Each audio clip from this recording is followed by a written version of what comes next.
Good evening and welcome to Colorado Inside Out. I'm your guest host, Krista Kafer, Sunday columnist for the Denver Post. Tonight we're joined by Patricia Calhoun, founder and editor of Westward, David Kopel, law professor and research director at the Independence Institute, Marianne Goodland, chief legislative reporter of Colorado Politics, and Alton Dillard, principal of the Dillard Group, LLC.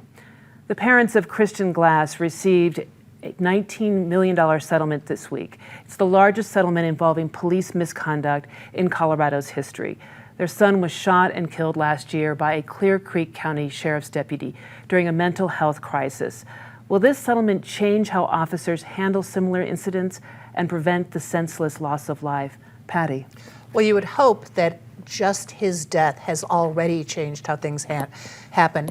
It was such an egregious case on top of years of publicity about bad cases. But Christian Glass was a troubled young man who liked to drive and hike in the mountains.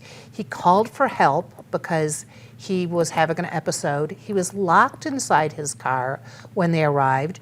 There was a knife by him, but you can't really stab someone through a locked car, as far as I can tell.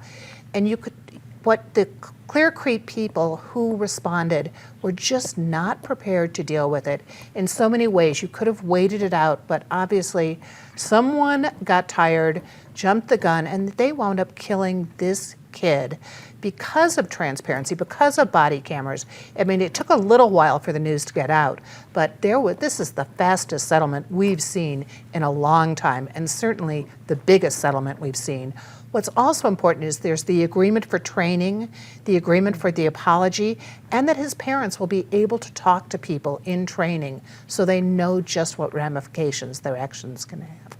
So training, David, it's important because not only do they have to be able to handle situations with mental health episodes, but also still be able to go after criminals and do that side of the policing. What do you think they need to do differently? Well, what they were already planning to do, which was the Clear Creek County Sheriff's Office had already gone to the county commissioners and gotten the approval to try to get somebody to help them do this kind of crisis response, because police officers are not psychiatrists and psychologists. And this was somebody who got his car stuck, called for help, but then, as Patty was saying, because of mental problems, happened to be terrified of the police officers who showed up because he'd called them for help. And everybody made a lot of bad decisions.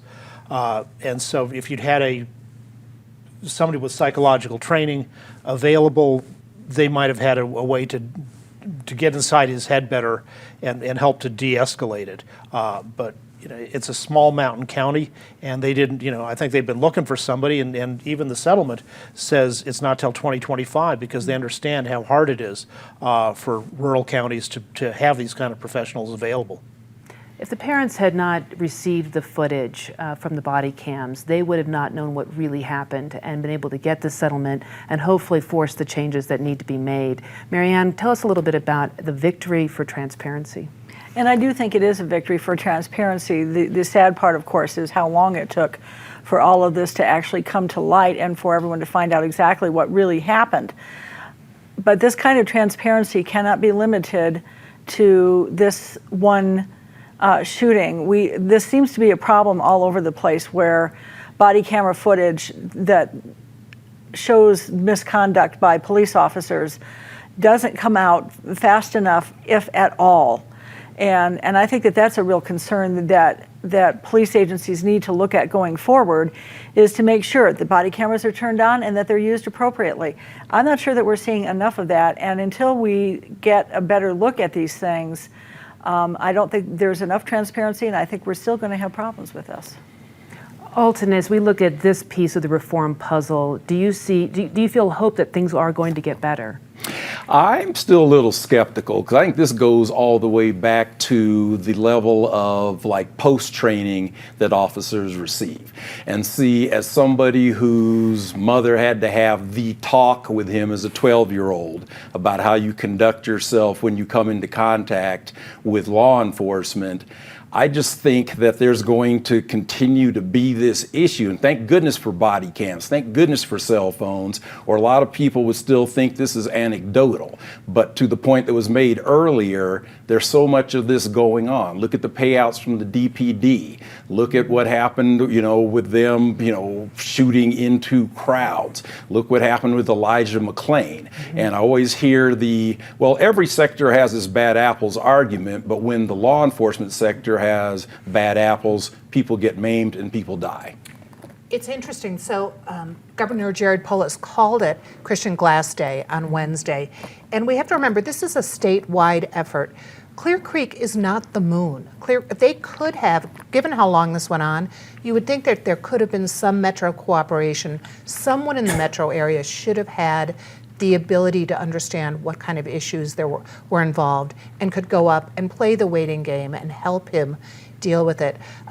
But the body camera issue is also critical. You think about it, Elijah McClain, the body cameras just somehow went off or malfunctioned during that amazing episode. And look at how long the settlement took on that case. Water everywhere, but not quite enough to drink.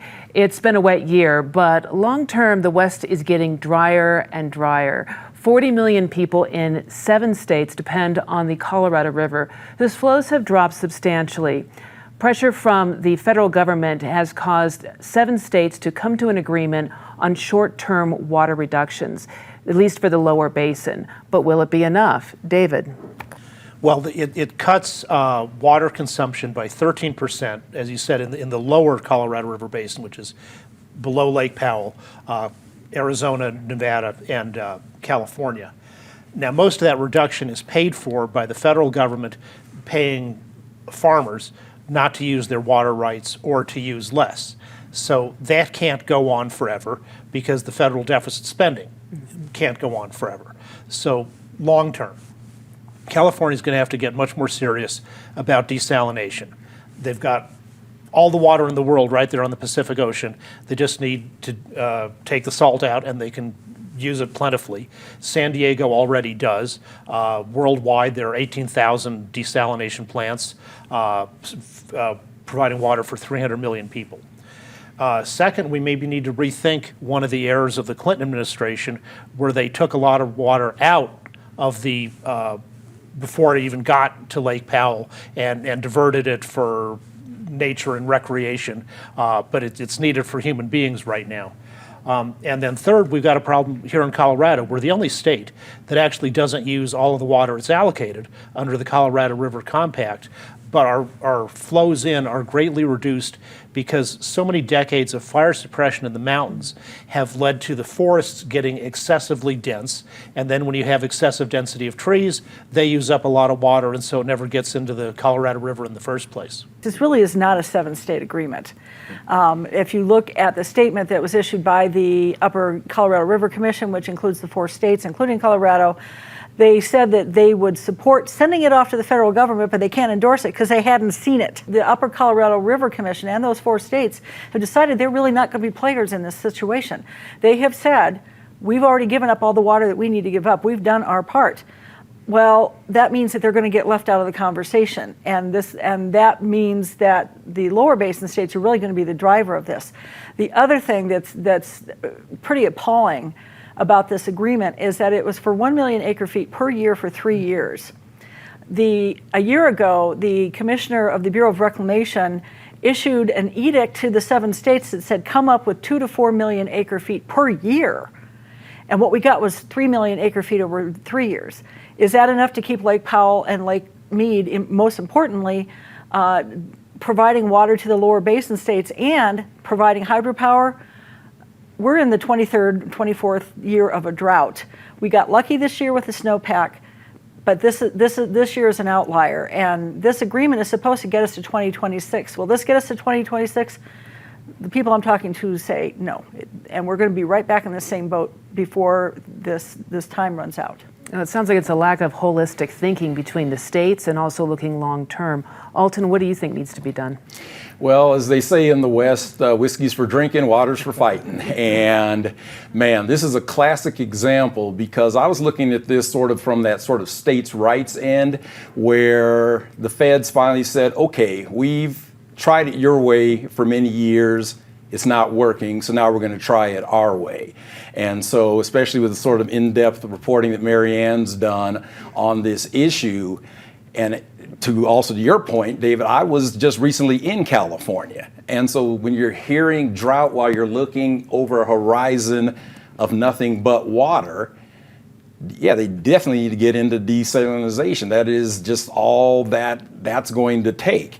So I just think that when it comes to that particular issue with the water coming downstream and everything, this solution is a Band-Aid on top of a Band-Aid, and they're going to have to come to some kind of an agreement that's going to be sustainable in this context. Patty, what do you think needs to be done?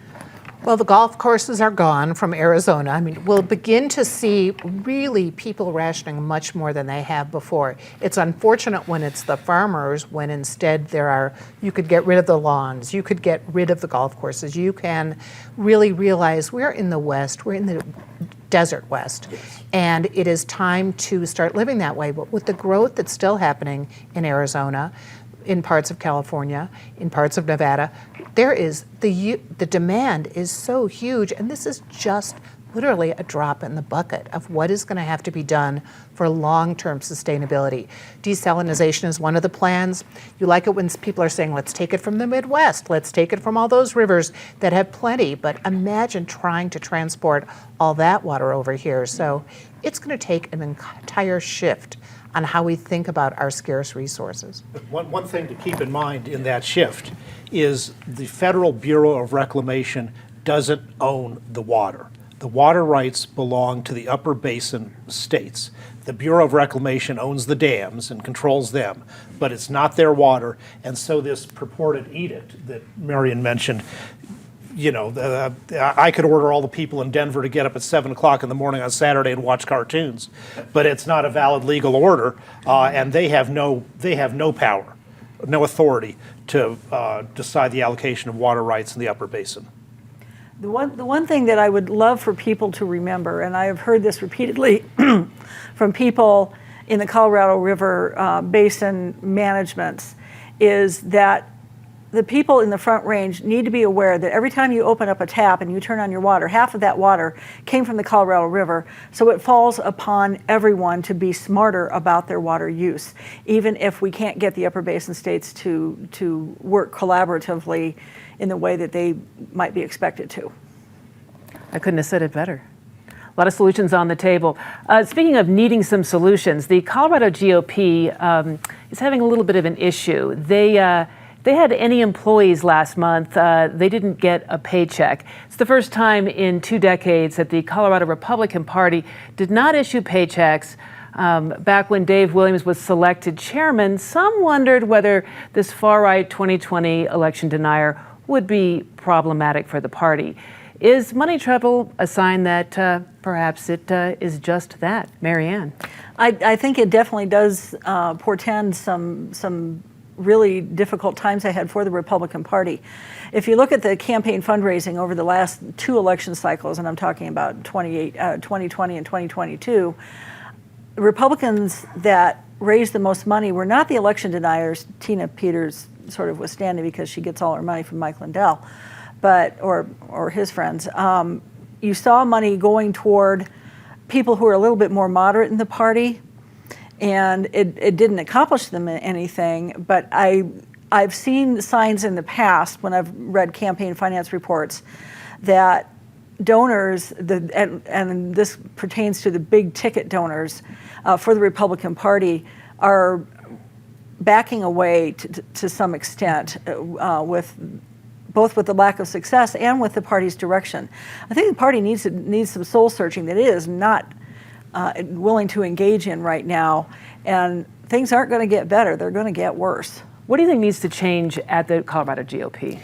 A variety of things need to change. One, first and foremost, is they are teetering on the brink of irrelevancy. There is a reason that unaffiliateds have the plurality in the state of Colorado, and that really plays into it a little bit.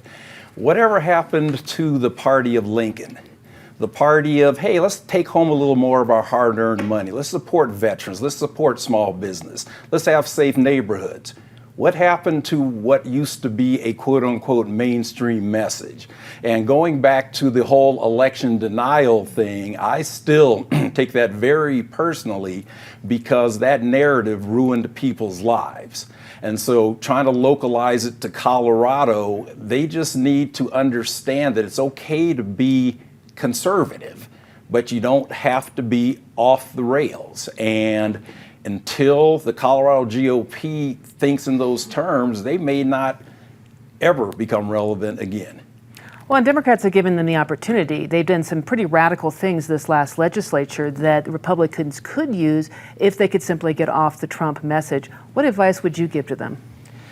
Well, let's see. First of all, dry up and go away. I mean, this is basically what's happening right now with the party. You didn't need to find out that people weren't getting paychecks to know that the Colorado Republican Party, the organized Colorado Republican Party, is in trouble. You just needed to look at the results from the last elections.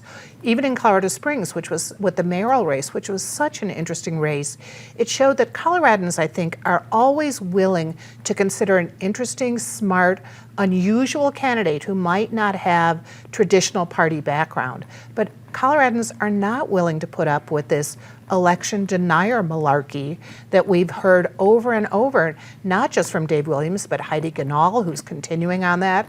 There are a number of reasons she did not do much better running for governor. I think a reasonable candidate might have given Jared a run, maybe not for all his money, but at least a run for his money. People are looking for alternatives, but they are not looking for election deniers. It's hard to have solid candidates if you don't have money in the bank, and poor fundraising is not going to help next election. What would you advise the Colorado GOP?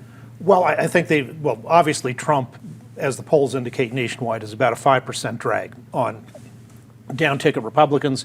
Polls in Colorado show that if DeSantis were the nominee in Colorado, he would be neck and neck with Biden. But of course, Trump would lose the state by a large margin. But to the Colorado GOP's credit, they brought in a new party treasurer on April 19th who found out that their accounting and official reports filed earlier this year had been incorrect. So he got to the bottom of the problem and filed new and accurate reports. And if the party's going to get up off the floor, accurate accounting and reporting is a good start. Yes, a little accuracy goes a long, long way. Speaking of inaccurate, Proposition HH, 12 counties have now joined Advance Colorado against the state of Colorado regarding Senate Bill 303 and Proposition HH due to single subject and clear title violations. Democrats passed this referred measure at the end of the legislative session. Voters will decide next election whether Prop HH will continue. It provides property tax relief by reducing Taxpayer Bill of Rights or TABOR refunds. What are the prospects for this suit, Alton? You know what? I think it stands a pretty good chance, and I'm really interested to hear David's take on this because single subjects has always been pretty clear, and I have seen a lot of very strict interpretations of it. But also the way it sort of ties back to the TABOR discussion. You know, it sort of goes to that saying, you get the government you deserve. And, you know, when people don't read what's on the ballot, something sounds like a good idea, you embed it in the state constitution, then that's what causes these kind of downstream effects. So one of the other things I've been sort of watching on this is just the overall reaction to the issue. The way people freak out when our libertarian governor does something libertarian, but then our libertarian governor will do something democratic, and people freak out then too. So it's going to be a very interesting wrap up to this, and it's going to be, I'll be keeping an eye on whether this actually gets to the voters come November. Seems to me they could have done it an easier way, and that easier way would have actually comported with the single rules, right? What do you think? Well, I think the easier way would have been the longer way, which is really what they needed to do. They knew they were on this collision course that was coming up with property taxes, property values rising, with the end of the Gallagher Amendment. Everyone knew there was going to be trouble. And when something goes through the legislature at the last second, you know they're going to forget to read a line here or there. I think there was also the issue that Independence Institute brought up that HH actually was already claimed. So we've got the wrong numbers, the wrong letters, first of all. You have really, really confusing rules that are going to be going to the voters who are already so confused about property tax and Tabor that even if it makes it all the way to November, and I'm with Alton, I think it might get thrown out. It is going to be so hard to explain to voters. And it's bringing back Doug Bruce, where's he been? Be interesting to have him back on the stage. Oh, he is. He's talking about the assessors right now. Does the suit prevail, David? If the Colorado Supreme Court follows its precedents, the people of Colorado amended the Constitution to say that ballot measures have to be about a single subject. So several years after that, the Independence Institute had a proposal we wanted to put on the ballot. It said if you have a ballot measure that raises taxes, raises spending, or raises debt, then after 10 years, those raises sunset. The Colorado Supreme Court said, oh, 10 years, but it's about 10 years about three different things, so that's three different measures. This thing is, can't even count how many, but it would be at least five. It changes property tax rates. It gives money to renters. It increases state government spending. It gradually eliminates state income tax refunds. And it changes how tax refunds are allocated as they dwindle over the next decade. Marianne, what odds do you give the suit? I think I do believe that it's got pretty good odds. And I did write about this the other day. It actually has 4 different claims on the single subject. The one that I think is really going to get the court's attention is the one that says that it will appropriate money to a housing development grant fund to be used for tenant rent. That is actually in Senate Bill 303 as part of Prop HH. How does that fit under property taxes? And I think if for no other reason, I think that could be the one that the court looks at and says, that's a little weird. You can't do that. And I want to bring up to this business about Prop HH and the name of it. I asked the sponsors about this yesterday when the governor signed the bill, and Representative Mike Weissman was very, very clear about this. He said, the legislation says Prop HH, so that's the way it's going to be. Okay. And when you talk about even if the courts aren't confused and let it through, voters thinking about what does the tenant issue have to do with property tax issues? Yeah. Well, and I can tell you what the tenant issue has to do with it. And this has to do with the fact that renters are going to be the ones that are paying for this property tax relief with a portion of their Tabor refunds. Now, this companion measure that came with it does include an equalized Tabor refund, but that's a one-time only equalized refund. And for all the other out years, renters are giving up a portion of their Tabor refund to pay for property tax relief. So I know, I get that they threw this housing development grant fund in to sort of assuage the concerns that 40% of Coloradans who rent are going to have about this measure. But is it constitutional? That will be the court's decision. And time will tell. And now it's time for Disgrace of the Week and an opportunity to say something nice. Patty. Well, one of the disgraces, and it's again last-second legislation, Governor Polis has been vetoing some bills, and that's great because one of them that he vetoed this week would have allowed casinos to loan money to bettors who needed more money so they could continue gambling, sports betting. I've always wondered exactly what Colorado is getting out of sports betting. You know, the water plan that's supposed to be funded, we see how well that's working. But this was a really smart veto. David. 12 counties filed a lawsuit, joined this lawsuit we've been talking about. Channel 7's headline for it was counties file suit against plan to reduce property taxes. one little part of the biggest tax increase in the history of the state. Marianne. To House Republicans in Washington, shame on you for going home over Labor Day or over Memorial Day weekend when we have a debt ceiling crisis that is days away. Shame on you. Alton. Mine's non-legislative. People have forgotten how to drive. And so you add that to there never being anywhere to park. But I'm serious. People run stop signs. People don't know how to merge. You're going down the highway in the left lane and then someone's merging 4 lanes over, but you have to slam on your brakes. People, I don't know if it's the pandemic or what, but just tighten up those driving skills a little bit. Even dogs are doing it. Yeah. And now for something nice. Well, a championship game we're seeing here in Denver. And no, it's not just the Nuggets, but DU women's lacrosse. So their game will be over by the time this is aired, but they've had a great season. Well, with all the excitement over the Denver Nuggets basketball team making the finals for the first time ever, think back about when this franchise started in 1967 as the Denver Rockets of the American Basketball Association, and all the people who made that happen. Bill Ringsby of Ringsby Trucking, the owner, great stars or great good players at least, like Byron Beck, who was a DU grad, and national level players like Spencer Haywood, Ralph Simpson, and Coach Alex Hannum. Marianne. I'm going to jump on the Nuggets bandwagon. Congratulations to the Nuggets for a phenomenal playoff series with the Lakers, and best wishes as they head into the championships. Go get them. Alton. And the thing I'm going to jump on the Nuggets bandwagon is big shout out to Charles Barkley for calling it what it is.